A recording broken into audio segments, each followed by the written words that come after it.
5 minutes encore à jouer. Avec encore un dégagement raté de la défense belge, encore une fois, qui ne pourra pas faire un grand match donc cette défense des Diables Rouges. Et on voyait à l'image un plan sur un joueur qui a bien contenu les offensives belges, à savoir Jacobs qui fait son match en tant que latéral gauche. Globalement, les Sénégalais, ils ont eu du répondant physiquement, ils ont été intelligents dans le placement, ils ont joué les coups à fond quand il le fallait. Et là, ils vont récupérer un ballon au niveau de la ligne médiane ou plutôt du rond central pour Sadio Mané. Il le lance, et là, il n'y a pas de hors-jeu, il est dans la surface de réparation. Sadio Mané qui temporise, qui centre en retrait, le contre favorable pour Ismaïla Sarr qui essaie de contrôler, de se défaire de la pression et du marquage des Belges qui ont quand même récupéré le ballon par Trossard avec Diego Moreira. On est entré dans les 5 dernières minutes du temps réglementaire. Diego Moreira qui fait du bien dans son activité, qui était à gauche, qui repasse par l'axe et qui décale Yuri Tillmans. Pourquoi pas Luke Bakio, le ballon pour Lukaku, la tentative de talonnade et Diego Moreira là, qui laisse traîner le pied, il n'y a pas de faute quand même. Centre pour Lukaku, la frappe, oh la réduction de l'écart, le but de Romelu Lukaku qui redonne un petit peu de vie, un petit peu d'espoir aux Belges. 86e minute de jeu, Rudy Garcia qui fait signe qu'il reste quasiment 10 minutes évidemment avec le temps additionnel. Ils peuvent y croire, c'est ce qu'on disait, il suffisait d'un petit but pour relancer cette rencontre. Il n'y avait pas les attitudes pour, mais malgré tout un but un peu venu d'ailleurs avec Lukaku qui récupère ce ballon à l'entrée au niveau du premier poteau, qui tente sa chance, c'est quasiment l'une de ses premières frappes à Romelu Lukaku. Et les Belges qui ne sont plus menés que 2-1, pression quand même sur le Sénégal. Alors peut-être Maxime Chanot pour la Belgique, ce serait fou. Elle était quasiment éteinte cette équipe, elle n'y croyait plus. Il a fallu un geste de Lukaku, un vrai geste de numéro 9. Ah ouais, c'est incroyable. Si on m'avait dit que les Belges seraient en mesure de marquer il y a encore quelques minutes de cela, je t'aurais dit jamais de la vie. Et pourtant une paire de balles sénégalaises avec le jusqu'au boutiste Diego Moreira qui vient récupérer ce ballon. Il me semble que c'est Thomas Meunier qui est aux avant-postes et qui vient centrer pour un Lukaku qu'on n'a absolument pas vu depuis sa rentrée et qui vient justement réduire le score, réduire l'écart. Ça fait 2-1 pour le Sénégal, mais les Belges, il leur reste encore quoi, une dizaine de minutes pour espérer égaliser. Ouais, c'est ça, 9 à 10 minutes. Lukaku qui essaie d'arroguer la foule, le supporter belge, Flo. Oui, parce que Rudy Garcia dans son sillage a dit effectivement, les gars, il reste 10 minutes parce qu'ils ont marqué à la 86e. Il y aura minimum 5-6 minutes de temps additionnel, donc les 10 minutes, on y est. On va faire l'évolution des cotes. Je coupe la parole rapidement avec Julien. 1,30 la victoire du Sénégal, 4,80 le match nul, 30 la victoire de la Belgique, le doublé de Lukaku est coté à 11. Attention, il y avait une occasion encore à l'instant pour le Sénégal. Oui, avec la frappe d'Ibrahim Balaï qui passe largement à côté au final de la cage de Thibaut Courtois. Ils auront peut-être cette occasion, les Belges. Imaginez un scénario dingue où finalement on filerait vers une prolongation. En tout cas, ils doivent marquer pour cela. Il y a 2-1 pour le Sénégal. Tillmans avec Trossard. Trossard lance la surface de réparation qui se fait subtiliser le ballon par Idrissa Gana Gueye, mais balle perdue trop rapidement par les Sénégalais. 88e, ça pousse quand même. La tension était énorme ici aussi à RMC. Allez. Non, mais comme quoi le football, alors que les Belges n'y croyaient plus ou avaient des attitudes qui étaient quand même très surprenantes, il suffit d'un petit but. Lukaku qui reprend un ballon comme ça, pas anodin mais pas loin, au premier poteau, le but de numéro 9 par excellence, tu l'as dit, Diego Moreira qui va repiquer dans l'axe pour Trossard à l'entrée de la surface, au deuxième poteau, attention à la tête, oh l'égalisation incroyable, l'égalisation de la Belgique, cette tête au deuxième poteau, le centre de Trossard et les Sénégalais en 3-4 minutes qui ont craqué, et c'est Tillmans je crois qui met cette tête, lui qui s'est chauffé tout à l'heure avec Trossard. Non mais le symbole il est dingue, ils se sont embrouillés et au final Trossard centre pour une tête de Tillmans à vérifier avec le ralenti, mais si c'est bien lui qui égalise, l'histoire est dingue. Allez, faites-vous un bisou messieurs, embrassez-vous après quasiment vous être insultés ou je sais pas, il y a eu des mots entre les deux hommes.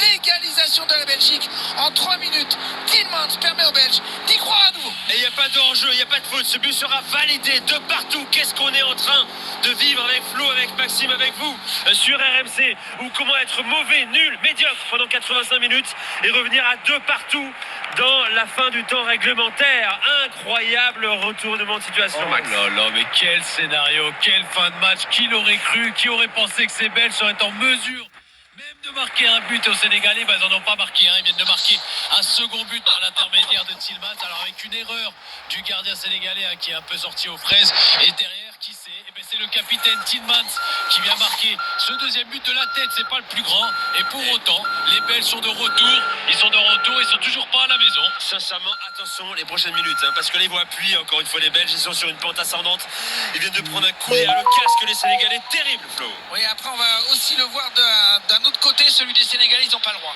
Franchement, en 5 minutes comme ça, il craque totalement. Rudy Garcia, qui lui aussi était dans un état second, même si vu l'euphorie autour de lui, il est reparti parce que s'asseoir avec un sourire en disant mais c'est dingue ce qui se passe. Il est averti, 90e temps additionnel qui va être annoncé de partout entre la Belgique et le Sénégal. Le rapport de force qui s'est complètement inversé, tu l'as dit très justement Flo, il y a même uniquement 4 défenseurs sénégalais contre 6 attaquants belges, dont Youri Tillmans qui n'est pas vraiment un attaquant mais qui était monté aux avant-postes, et c'est aussi la raison pourquoi Tillmans se retrouve seul. Il se retrouve seul à pouvoir placer cette tête. Il y a certes une mauvaise sortie, une mauvaise appréciation de la part de Moridio, mais quand même il faut mettre en avant le jusqu'au boutisme et le caractère belge. Encore une fois, franchement je ne croyais pas. On voyait pas de caractère, on voyait pas de personnalité, on voyait des joueurs qui s'embrouillaient, on voyait des joueurs qui mettaient... Nico, c'était la réalité du match aussi. Oui, c'est ça. Ce qu'on voyait, c'était la physionomie, comme l'a dit justement Max, d'un match qui allait plus tourner vers le 3-0 que vers le 2-1. Sauf que le 2-1 a mis le doute peut-être dans la tête des Sénégalais. Les Belges...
música não tem idioma nem fronteiras. Esta é a Gold Instrumental, transmitindo de Florianópolis, Santa Catarina, Brasil.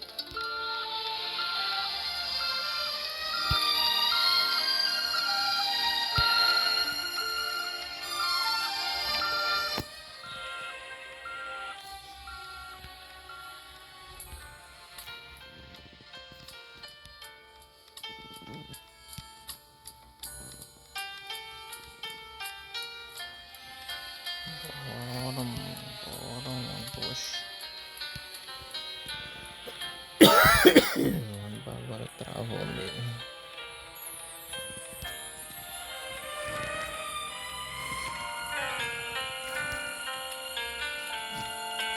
Não vai nem pra frente nem pra trás.